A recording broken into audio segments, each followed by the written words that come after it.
What is the dream that Baylor football coach Dave Aranda is selling to his recruits? Let's find out on Locked On Baylor.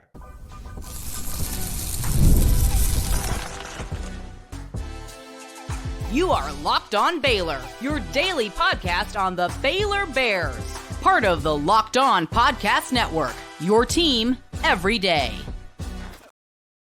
Hey, welcome to another episode of Locked On Baylor. I am your host, Cam Stewart of ESPN Central Texas and the Rogue Media Sports Network. Very special show today because I sat down with Baylor's newest quarterback commit, Edward Griffin, the Coppell Cowboy. And then in some kind of bad, kind of good news from the softball diamond, there's a key player entering the transfer portal, but that might open the door for a returning star. At least that is the hope. But before we get there, let's talk with the newest Baylor quarterback named Griffin. Other Cam from before, and Edward, take it away, fellas. Here with Baylor's newest quarterback commit, Edward Griffin, the Coppell Cowboy, Edward Griffin. Edward, thank you so much for coming on the show. And kind of before we get into the last couple of days, how have the last couple of weeks been for you? It seems like kind of a whirlwind with offers and visits and all of that. Yeah, it's been great. Really tried to enjoy the recruiting process. And, once went on that visit to Baylor and met the coaching staff and got to see them face to face and see what they're building and are continuing the winning tradition. I just knew it was the place for me and excited to be locked in. Yeah. And going from the last couple of weeks to really the last couple of months here, you have a huge junior season up there at Coppell. There's all kinds of fever up there with the season that you guys had. So how has that been kind of, from this point last year to now in terms of the attention? It must have had to have been growing like week by week. Yeah, for sure. I'm very blessed for everything I got to experience during the recruiting process, for sure, and thankful for all the schools that offered me opportunities. But yeah, it was great hearing from schools, building relationships with different staffs, and learning about kind of different systems. I like the X's and O's aspect. So all of that, yeah, and it kind of picked up. I did the little stuff on the camp circuit and performed. I performed, and so it must feel like that for sure. Like, you're just kind of on the stage. Yeah. Yeah. I mean, I felt like I did pretty well at some of them, and so yeah. And every time, you get a little interest from coaches, and that's always great and really appreciated. And yeah. Yeah. And one thing I think, me personally, and as well as a lot of our fans, like what goes into an unofficial visit? Like, is it just like seeing the facilities? How much are you talking to coaches? From what you can tell us, what goes into a visit like the one you had at Baylor last week? Yeah. So real quick, kind of it was really cool at the very beginning. My dad kind of talks about it with me sometimes, even after that visit. Right as we walk in the facility, there's a little bottom area, and you walk up these stairs, and then at the top there's a football area. And as we start walking up the stairs, there's just this thunderous applause and hear a bunch of coaches yelling and stuff. And so walked in, and all the coaches are there lining the halls, and it was just great. Feeling wanted, knowing that I was a priority, and that feels great as a player for sure. And then yeah, the rest of the visit was just meeting with coaches. It was great to meet with Coach Aranda. Got to talk with him about his vision for the program and how I can continue to help that and perform. And then talking X's and O's with Coach Spavital. And then, yeah, we got to see the campus, got some food, which was great. And yeah. I can't wait to ask a couple of X's and O's questions, but first, you had some other offers. So you've talked to a couple of different coaches for sure, like at other schools. What was the difference? Like what was different from talking and seeing the facilities at Baylor versus talking with some of these other coaches? Yeah, for sure. Talking with Coach Aranda, he was great. Talked about how he sees this truly as a winning program. And as a player, that's all you can ask for. Somebody that's going to put you in the best situation to succeed and help you to win some games. And so that was great. And then he also discussed like building the man outside of the game, and then how that can coexist with a winning player. How you can have a great man, but that doesn't mean you have to sacrifice as a player. And so for me, I mean, I loved hearing that, but for sure my parents enjoyed that. And so they always kind of talk about recruiting the whole family. And so that really set Baylor apart for sure. And yeah, Yeah, you kind of led me into my next question there because I'm always intrigued about this with recruits is how much of it was recruiting your family on top of just recruiting you? yeah. My parents have always been super supportive, and so they never like it was never. They always were like, hey, it's gonna be your decision. It's your Mhm. life, like your career, what you've worked for, and so it was definitely my decision. But I trust them so much, and they've they've never led me wrong. And so when they felt comfortable, that helped me feel a lot more comfortable. If that makes sense. Yeah, for sure, for sure, and I think that's probably why they do it. I'm not that it's not disingenuous or anything, but I think that's probably why they do it too. Mhm. And looking at the X's and O's portions of things, we're really excited to see what Jake Spavital is going to bring to this offense. It seems like a bit of a throwback to Baylor of years past that had these electrifying offenses, and I'm sure you've done your research. You've seen Yeah. the quarterbacks that Spavital has worked with. So, what kind of jumped off the page with you getting to sit with him and go through some football stuff with him?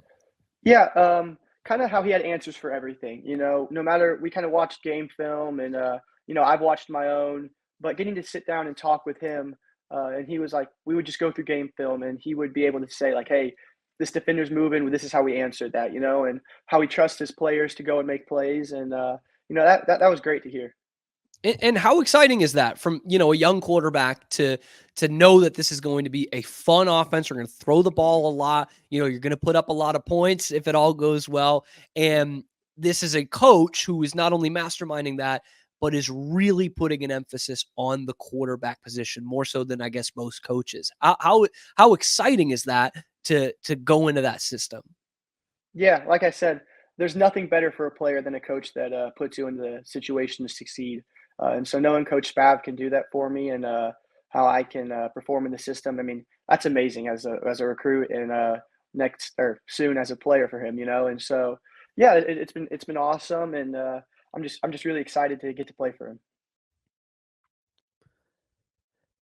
Today's episode of Locked On Baylor is brought to you by Gametime. Look, some of y'all might want to go to a sporting event or a concert or a theater, comedy show, anything like that, and you want a difficult ticket buying experience.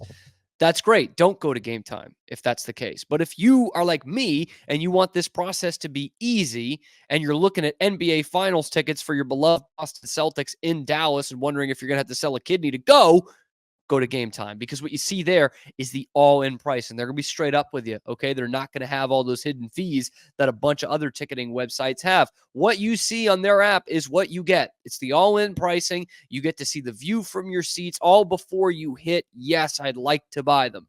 And that, to me, is just invaluable. It is the best place to go and buy tickets. They've got flash deals and zone deals going on throughout the week. They've also got the lowest price guaranteed, or Gametime is going to credit you 110% of the difference. So if you go and find your tickets somewhere else, another third-party website, and it is in the same section, same row, and it's more expensive, guess what? Gametime's making it up to you. Your purchase is covered with the most flexible customer service policy in the ticketing industry. So take the guesswork out of buying NBA Finals tickets with Gametime. Download the Gametime app, create an account, use the code LOCKEDONCollege for $20 off your first purchase. Terms do apply. Again, create an account, redeem the code LOCKEDONCollege, LOCKEDONCOLLEGE, for $20 off your first purchase. Download Gametime app today. Last minute tickets, lowest prices guaranteed. And when you were, because I know you did look into Spavital, of course. When you're looking into him, he's obviously got an established name. Was that just kind of eye opening of like, oh my gosh, like Kyler Murray and Case Keenum and Johnny Manziel? Like, was that kind of an eye opening Uh, experience to just see oh, who's worked with? for sure. Yeah, I mean, how he's had all these different quarterbacks come through his system, and they all seem to find success. I mean, that's definitely a testament to him and his system. Yeah. And now I want to ask about your career first, and then you a little bit on the outside of the career. But I've mentioned it a couple times on the podcast, like Coppell is obviously grade A football country, as is everywhere in Texas, but it was kind of a lean couple of years. It had been, I think, 6 years between playoff wins for you guys Yeah. until this year. You have an undefeated regular season. You win the district. You win a couple of games in the playoffs. Like, how exciting was that to build throughout the year, to see this program kind of turn around?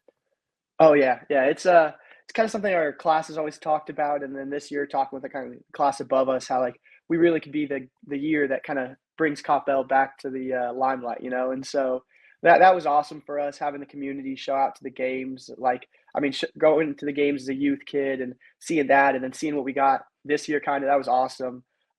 So that was great, and then a lot of the credit really goes to Coach Wiley. I mean, us as players, we definitely give our best effort and try to prepare the best that we can. But Coach Wiley, who is our new head coach, this was his second year, and he just has completely turned around the program, changed the attitude, and then he's a defensive guy, and so going against his defense in practice every day, I mean, there's nothing like it. And so a lot of the credit goes to him for sure.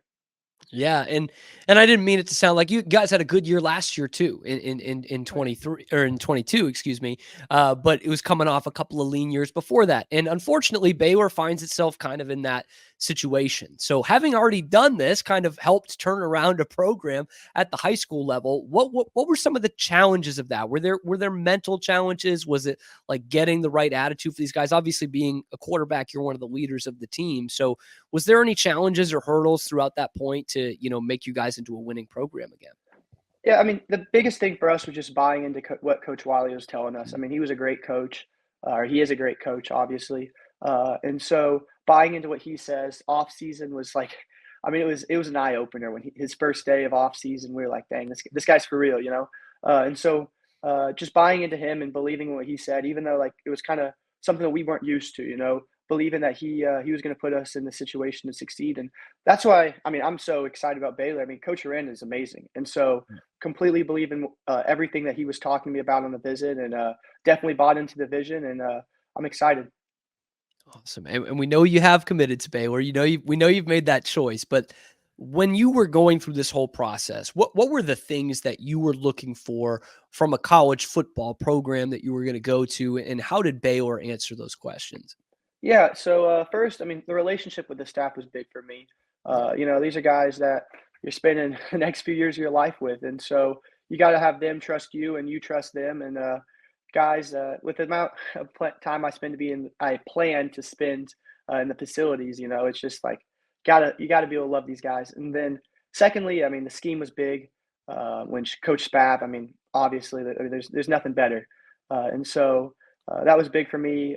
Getting to talk with him a little bit about the offense and kind of doing my own research, that excited me, And then on the academic side, for sure, a place that sets you up for the future. It's not a 4-year decision; it's a 40-year decision. That's kind of the way I thought about it. And so Baylor having great academics really kind of played into that for me. Awesome. I like that. Not a 4-year decision, a 40-year decision. I think that's a really great way to look at it, for sure. And obviously, Coppell not that far away, just up towards the Metroplex from us here in Waco. So was that any kind of factor that like, hey, now my family can come to the games and I can go home if I need to, or kind of have that hometown feel? Yeah, that was definitely a cherry on top. My parents have always told me they plan on being at all my college games, and they've never missed a game, like youth ball through high school ball for me so far, and that's always been so awesome seeing them after the games. Kind of you perform well and you get to see them, and so knowing that I think they're going to do it no matter what, but making it a little easier for them, it's great. I'm really definitely a cherry on top. I'm really excited for that. Awesome. And I don't want this next question to come off as what I don't want it to come off as, but you had a terrific junior season this year. And obviously, like we talked about earlier, the attention kept coming and coming and coming. And it looks like all the scouting reports and the ratings are all fairly new on you. So did it feel like this last year that you kind of had a chip on your shoulder or something to prove that, hey, I should be getting attention from these big time programs? Yeah, I mean, I get what you're saying. I always just I really believe like trust the process, the work that I put in, and the way I can perform on the field. I knew it would pay off, and whatever came my way, I knew it was a blessing, and was thankful for it all. And I'd be lying if it said it kind of didn't fuel me a little bit, but I feel like if I buy in a little too much to the hype, what other people say and stuff like that, kind of throws me off the path, which at the end of the day is maximizing my potential as a football player. And so I just tried to focus on that. And yeah, it's all right. You can fuel into it a little bit, but yeah, don't get too bent out of shape over it. I think that's a good way to look at it. But now you head into your senior year. You have already committed. I'm sure that was a weight lifted off your shoulders, Yeah, but for sure.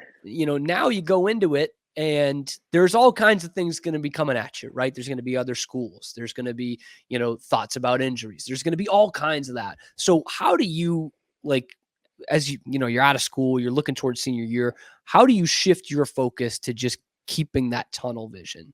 Oh, yeah. Yeah, I kind of talked with so Coach Narragon, he's our offensive coordinator at Coppell, and he had really been helping me a lot with recruiting, kind of advising me, and really just giving me insight. I'm the first guy in my family to go through this process, so it was great to hear from him. And he and I had talked, and it was just like, it's time to be a football player now. Like, you don't got to worry about anything else. Don't have to worry about these camps or anything, what other people are saying, what schools are thinking, stuff like that. I mean, it's just time to play football now. And so going into the summer, it's a huge weight lifted off my shoulder, and I'm ready just to work out with my teammates and get ready for my senior season. I like that.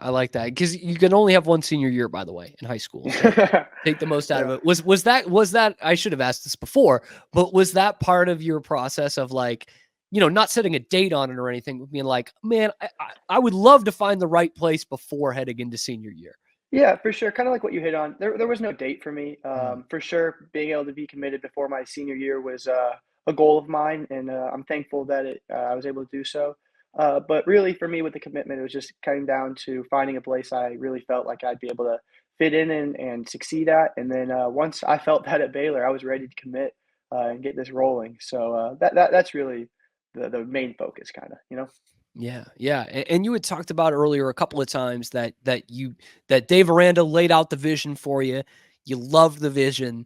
I've just got to ask, without giving away too much, how quickly do you see this team kind of getting turned around under Dave Aranda? Because it's happened before under him, and it's happened a couple of times in the last few years. Do you think that fans, from what Dave is telling you, fans could be a little pleasantly surprised about this next Baylor team?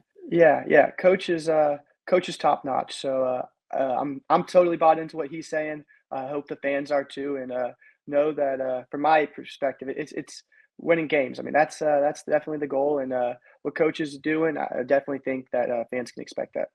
All right. We won't have to hold you to it in case things go wrong and people get Yeah. hurt. We're not going to hold you to it, Edward. Edward, I really appreciate you coming on the pod. I know Baylor fans are going to love hearing from you. Before I let you go, you might have already mentioned it through some of your other answers, but what is the thing you are most excited about for playing college football at Baylor?